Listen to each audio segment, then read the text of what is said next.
MotoX vous est présenté par Amnesia en collaboration avec Undies et Power Run Energy. Êtes-vous prêt pour Power Run?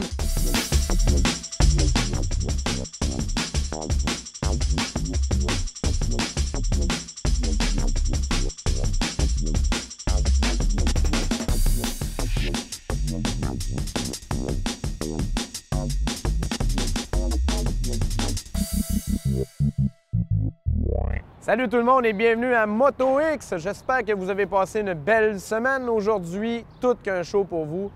Sérieusement, ça vaut vraiment l'écoute et le regard. On est du côté de l'Ontario à Gopher Dunes, une des pistes les plus techniques pour les pilotes canadiens. Pourquoi? Parce qu'on a environ 3 pieds de sable de plage à la totalité de la piste.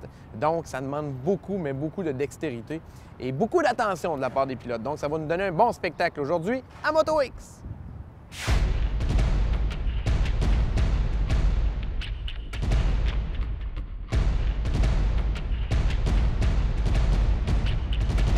Aujourd'hui à Gopher Dunes, c'est la 5e manche du championnat canadien. Je te dirais que c'est la plus tough, la plus difficile des courses de l'année.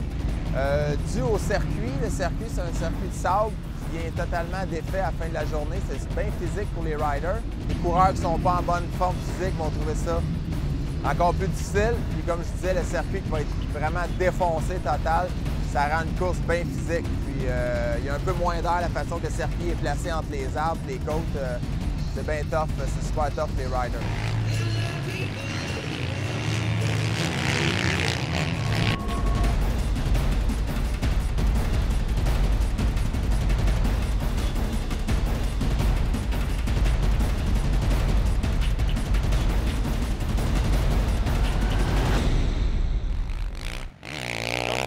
Il y a beaucoup de lignes qui passent. C'est une ligne extérieure que durant la journée, elle va sans doute se défoncer. Les gars sont déjà en train de pousser les bannières. La ligne intérieure est beaucoup plus rapide en ce moment, en début de journée. Pas facile les dépassements sur ce circuit-là parce que quand tu suis quelqu'un, il y a tellement de sable qui revole. C'est dur de respirer, donc les gens essaient de prendre des lignes un peu différentes, mais il n'y a pas beaucoup de lignes plus rapides. La ligne intérieure, c'est toujours elle qui est la plus vite. Super difficile à suivre quelqu'un à cause du sable, la poussière qui revole, tu essaies de respirer, tu respires du sable, de la poussière, fait que c'est assez dur physiquement. Je te dirais, c'est les circuits de sable comme ça, avec des températures de 35-40 degrés comme qu'on a, c'est ce qui est le plus tough pour le coureur de motocross.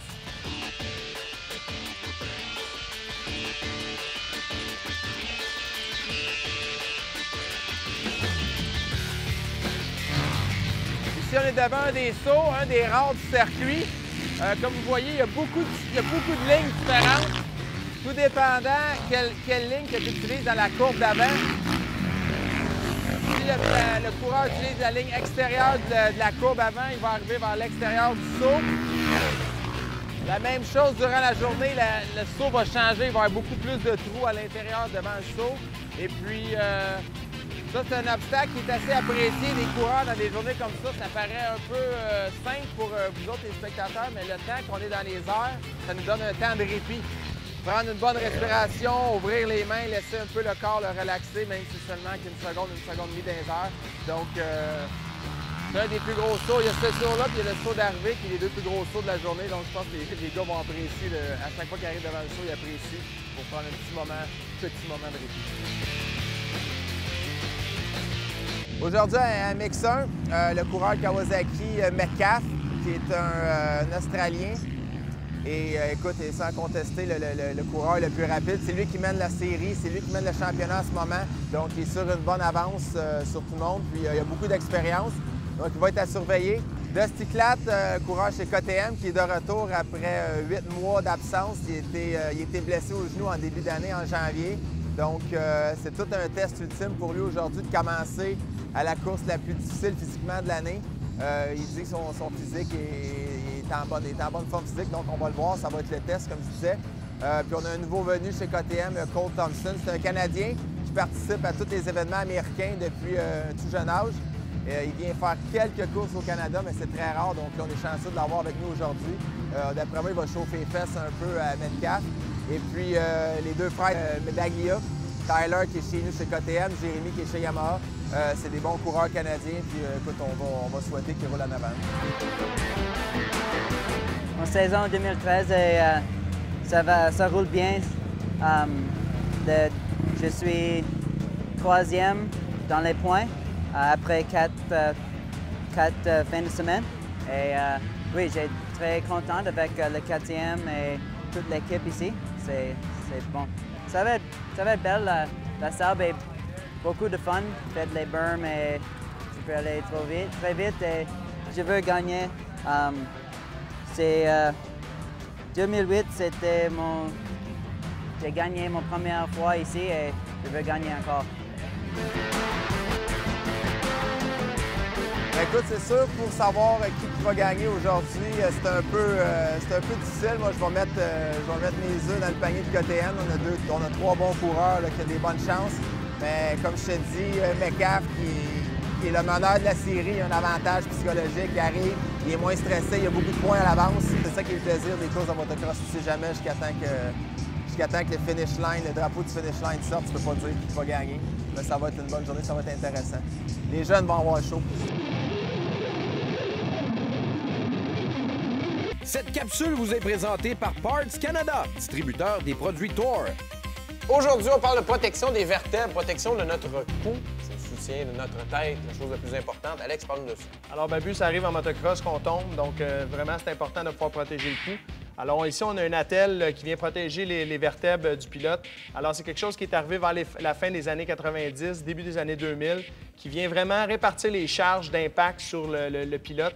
Alors afin de protéger le cou, on veut que le casque minimiser les flexions, les hyperextensions. Donc le casque va venir s'appuyer à l'arrière et à l'avant. Pour pas que le devant vienne frapper sur le chest du pilote, là, on s'appuie là-dessus. Ça donne une butée, justement, puis ça l'empêche les hyperflexions. Ce qui est important, ça l'empêche de donner des gros traumatismes au niveau des vertèbres. Ça me rappelle un peu le système Hans Device qui existe déjà en course automobile, mais eux, le système, c'est une palette qui est derrière le casque et c'est agrippé directement au casque, mais là, il n'y a pas de strap. Donc celle-ci est juste reposée sur les épaules du pilote. Puis vraiment, s'il y a un impact au niveau de la tête, ce que ça fait, c'est que ça fait une dispersion de la charge. Donc souvent, ça va donner un coup un petit peu plus au niveau du thorax, au niveau des omoplates, mais vraiment, ça va limiter les impacts au niveau du cou. Les vieux de la vieille, est-ce qu'ils pilotent avec ça? Il y a encore de la réticence à ce niveau-là. Je fais partie de ceux-là, sauf que je pense que c'est une bonne chose à adopter pour les nouveaux pilotes, justement, de s'habituer à rouler avec un principe comme ça. Donc, allez vous chercher ça, sérieusement, ça peut vous sauver la vie.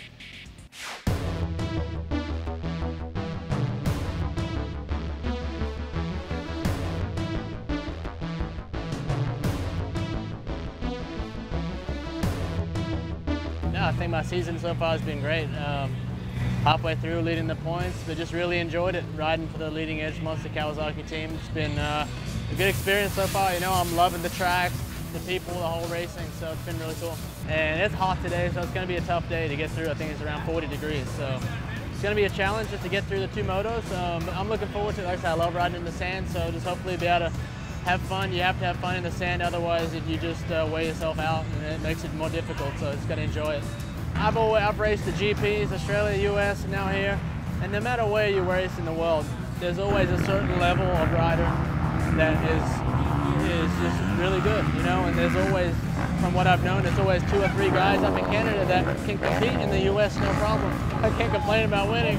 You know, everyone loves us, the sponsors, everyone's happy, I'm happy, so this whole season, this championship, to win the championship was my only goal, not to win races, it was just win the championship was my goal, and along that way, win motos, of course. So that's my goal. Got to stay focused on that. Ici, on a la moto de Brett Metcalf, numéro 123 au Canada. On l'a signé cette année pour faire tous les nationaux. Point de vue de la moto, c'est Kawasaki. Point de vue moteur, c'est moi qui fais tous les moteurs pour l'équipe. J'ai ma propre compagnie chez nous en Californie. Fait que je commandite l'équipe au complet. Mais point de vue moteur, on est à peu près peut-être 2-3 forces meilleures que stock, mais plus contrôlable, comme je disais. Tank à gaz. On a une tank plus grosse en carbone. Ça vient d'Italie.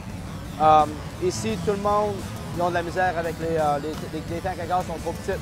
Parce que c'est dans le sable, tu es toujours au fond. Puis ça suce du gaz. Fait qu'on a une tank à gaz qui est 1,5 litre plus de fuel. Fait qu'on finit les courses, puis il nous en reste encore un peu pour qu'on est correct. Suspension, on a notre gars de suspension qui vient de la Californie avec moi. Suspension, c'est critique. On change les offsets un petit peu.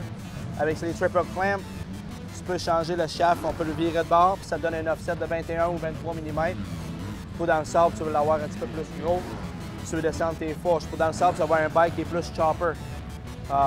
Plus de poids en arrière, le devant un petit peu plus haut. Pour que ça flotte, tu es capable de garder ton flow.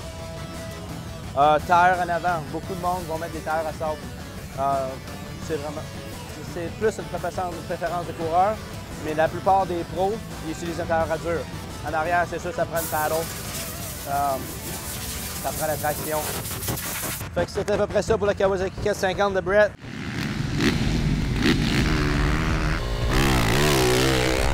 Là, on est dans les qualifications de si il essaie une coupe de départ.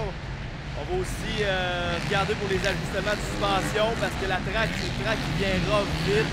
Fait que la suspension est bien importante. Fait que, on va en profiter pour placer ça comme il faut pour que ça aille bien.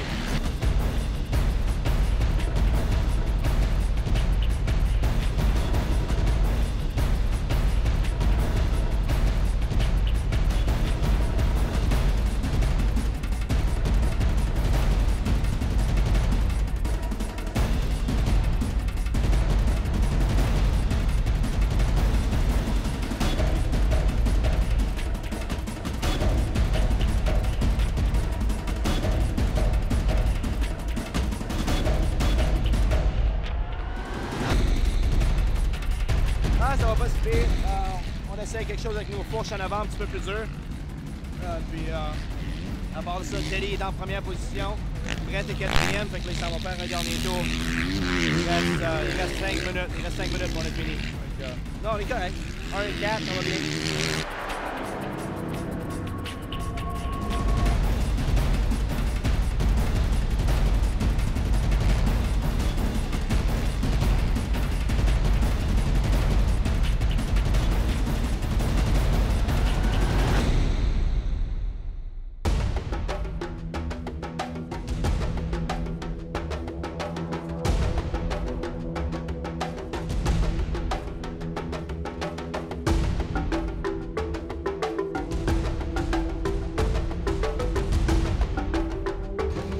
Ah, c'est bien, j'ai relaxé. J'étais dans une petite piscine de bébé pour cool down. Et ça va bien. Je charge mon gate.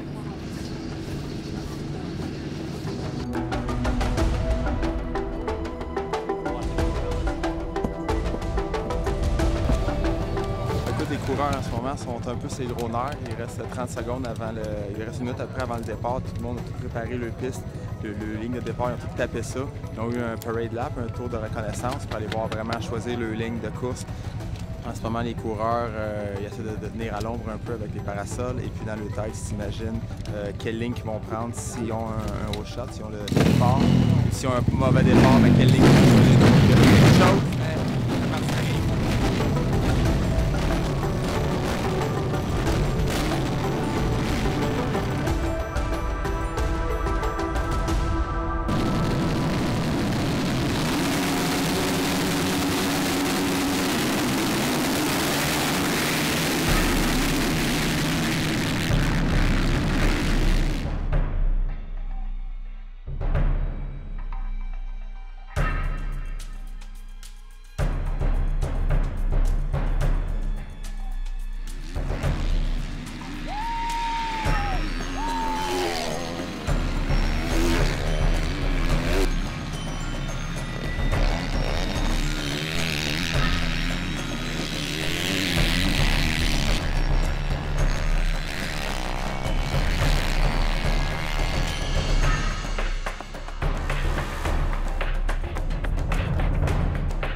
Tout va bien à date, c'est parti le troisième. Puis là, on on est rendu premier. Le gars en deuxième place, on ne le connaît pas du tout, je ne sais pas d'où il vient, mais il roule vraiment bien.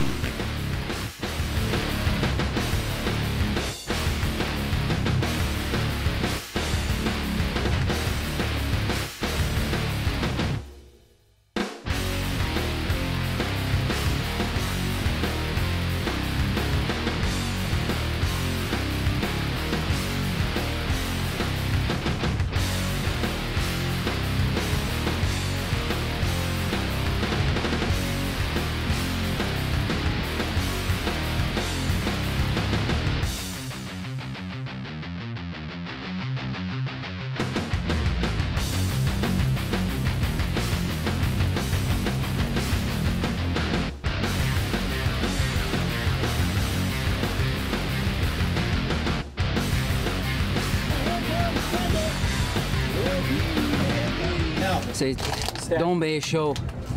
J'ai fatigué, mais c'était bon. Mon quatrième, un whole shot huge. Et, ça, c'est le plus important ici parce que c'est très difficile et chaud.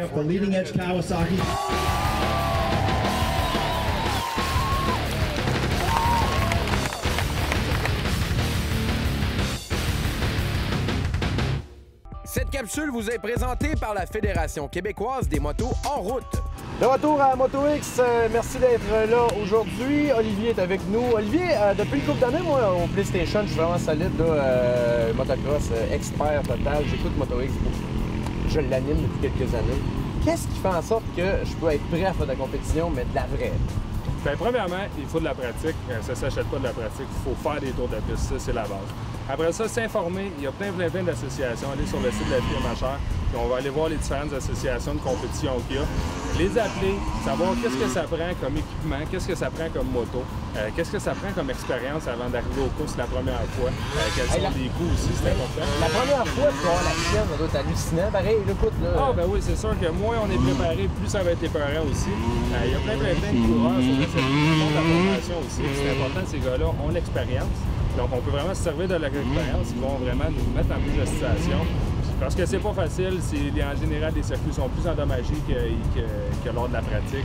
Donc, il faut être en forme, il faut être bien préparé.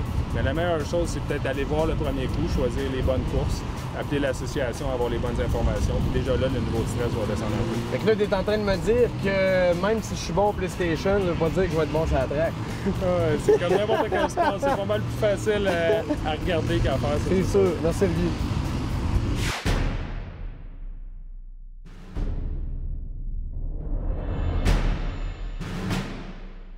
Dernière manche, dernière course de la journée, comme vous pouvez voir derrière moi. La piste totalement défaite. Il y a des bosses 5-6 pieds de creux juste avant un saut. Écoute, c'est partout comme ça. Tout le circuit est défoncé au maximum. Le soleil plombe à côté. C'est fou, il fait vraiment chaud. Donc, fin de la journée, les gars sont tous fatigués. Il reste une course à faire. C'est une compétition d'endurance plus que de technique à ce niveau ici. Les dernières 10-15 minutes de la dernière course de la journée du MX1 vont être super physiques pour les gars. Ceux qui ont fait le devoir durant la dernière semaine et qui se sont bien préparés vont sortir gagnants. Mais c'était pratiquement une des courses, la course la plus tough, la plus rough de l'année.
tombé dans le premier croche. Et on était deuxième, là, 2 tours, puis le gars en première place s'est planté, je crois. Fait que là, on est premier, fait que on va le prendre.